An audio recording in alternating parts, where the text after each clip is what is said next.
listening to The Sensitive Man. I'm Simon Lim. This is episode 56 of the Sensitive Man podcast. I'm Simon Lim, and if you'd like to give someone a great experience she or he won't forget, then how about taking this special somebody to watch a good classical music concert? On Wednesday, the 8th of June, 7:30 p.m., Musicians Initiative presents Flights of Fantasy with acclaimed pianist Tedd Joselson at the Esplanade Concert Hall. The conductor is Elvin Armugam. And I caught up with Tedd Joselson to find out more. Hi Ted, welcome to my show. Hi Simon, nice to see you. And this is a Platinum Jubilee celebration, Ted. How do you feel about Flights of Fantasy? Well, it's quite a thrill for me actually, because I've been retired for almost 25 years.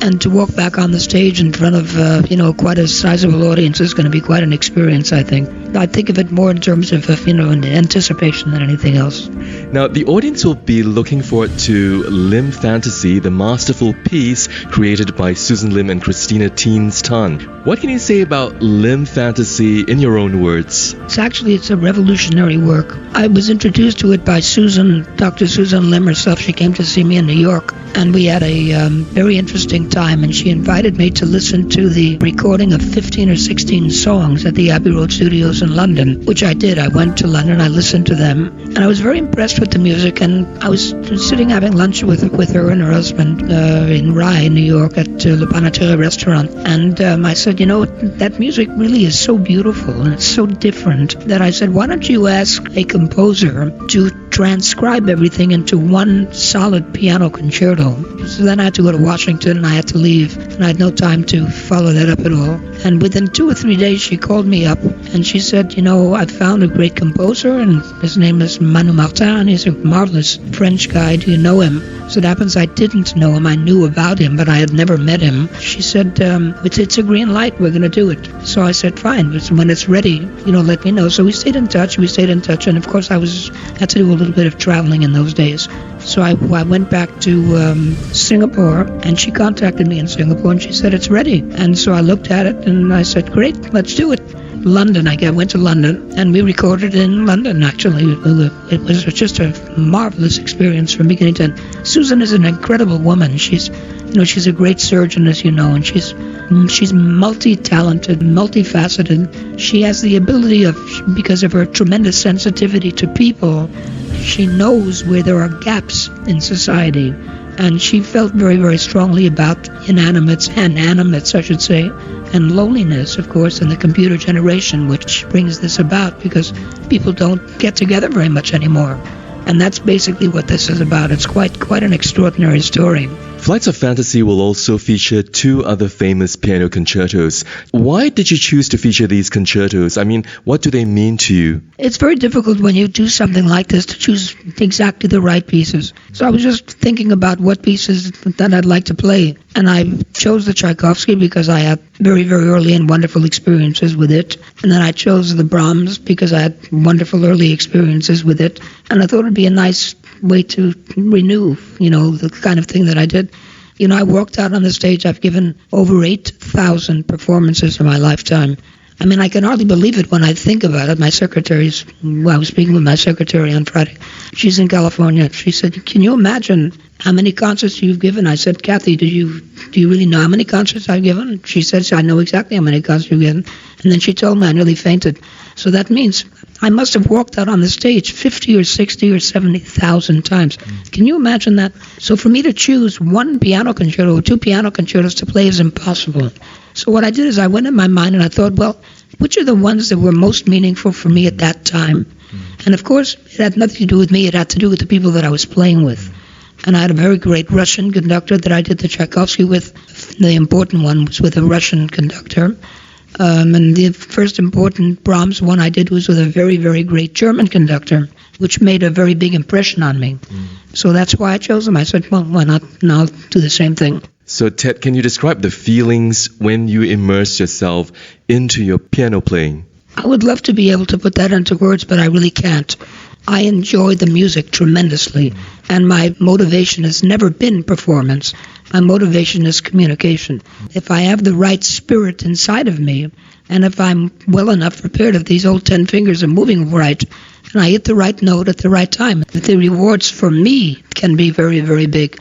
And if they're good for me, then everybody will enjoy it. Now, Ted, you were born in Antwerp, Belgium in 1951. When did you first start playing the piano? I started to play actually when I was 2. I was born in Antwerp, but we moved to Paris when I was about 6 weeks old, so I'm actually French. I probably started to play the piano when I was about 2. And I played, and I, enjoyed the music, and I played, and my parents bought me a wonderful little tiny Victrola, little red Victrola, which they put in my crib, and I would listen constantly to the same music, constantly. So, of course, something must have gone in, sunk in. I'd go to the piano, I'd pick out a few notes and do this and do that and have some fun, and that's all. I didn't actually start to physically play the piano seriously, probably until I was about 5, something like that. But that didn't mean that I couldn't find my way around the keyboard by then, because I probably could. If there are 3 significant milestones that you're proud of, and the people who made it possible as well with you, what would they be? I suppose when I gave my first performance in the United States was a very big thing for me, which was in Philadelphia. And then maybe super milestones. I suppose when very, very great musicians, when I was standing backstage once with a very, very great German conductor, Karajan, and he didn't allow me actually to practice the piece with the orchestra, but he heard me play it in Paris. He said, listen, I've heard you play it. I'm sure you know what I can do, and I know you can do it, basically. So, that was a milestone, psychological milestone.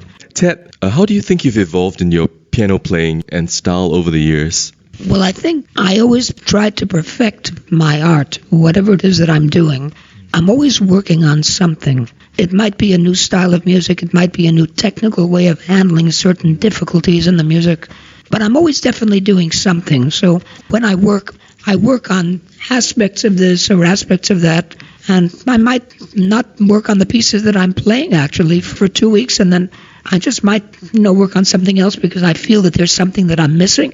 It's been said that music is therapy for the soul, right? So what does music do for you? Oh, music is a tremendously powerful thing for me. There's something always going on inside of me musically. Even when I'm in the swimming pool, there's always music nonstop. I hear Brahms symphonies, and I hear Beethoven string quartets, and I hear Mozart piano sonata. I'm always hearing something. My repertoire is quite huge. But I don't play very much of it in public. In fact, I always limited myself. My management's never allowed me to play that much. I rarely played more than 4 or 5 piano concertos a year. But, considering I was doing 250 or 260 concerts a year, even to maintain that much was very, very difficult. Because you're only as good as your next concert. So you've got to be really, really well prepared all the time. Let's talk about a day in the life of Tedd Joselson. How do you usually start your day? What do you do? Perhaps it'll be easier to share what happened just yesterday. My days, they're actually quite similar right now because after I had my operation, I get up very, very, very... I don't sleep very much. I never did sleep very much. And I'm up in the swimming pool every morning before 5 o'clock. Because I can't swim when there are other people in the pool because of the waves and so on. So I swim probably for about an hour and a half, and then I take a little walk around the pool for another 30 minutes or so. Then I pop myself in the jacuzzi, and I do what I have to do, take a shower, come back inside, have breakfast.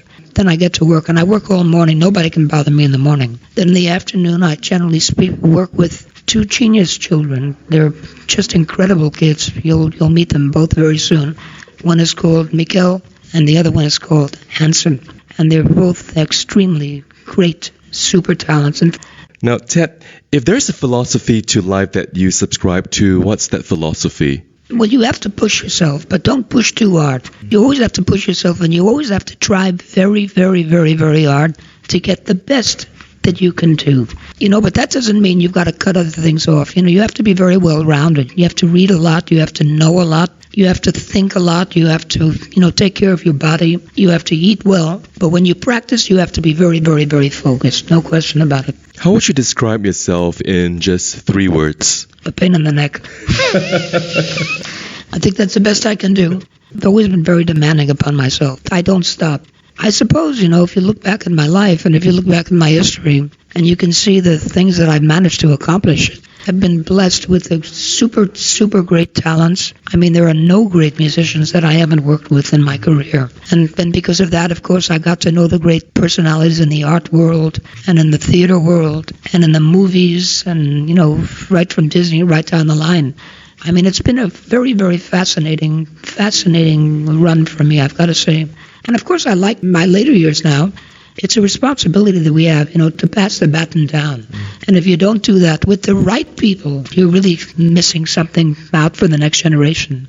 You have to do that. It's very important. My own teachers, Mr. Horowitz, Mr. Curzon, and Sirkin, all those three giants, super giants of the world, they also didn't take students. But, they felt, in my particular case, I guess they felt I was worth it, I suppose. I maintained a very, very, very good relationships with them right till the end of their lives. What's your definition of happiness? Happiness is to be able to go to sleep at night and know that you're a little bit better than you were the night before. Whether it's in a relationship, whether it's in an accomplishment, when you go to bed at night, you have to say, I'm a little bit different tonight because of whatever happened. In a good way, in a positive way. The voice of acclaimed pianist Tedd Joselson. And you can watch Tedd Joselson in Flights of Fantasy at the Esplanade Concert Hall on Wednesday, the 8th of June. Flights of Fantasy marks the Platinum Jubilee celebration for Tedd, who returns after a 23-year hiatus. So bring your loved ones and your friends to watch Flights of Fantasy, featuring pianist Tedd Joselson and the highly accomplished conductor Alvin Arumuga. It's a one-night only concert on Wednesday, the 8th of June at the Esplanade Concert Hall. And you can visit www.flightsoffantasy.sg for more details. It's www.flightsoffantasy.sg. I'm Simon Lim, and thanks for listening to the Sensitive Man podcast.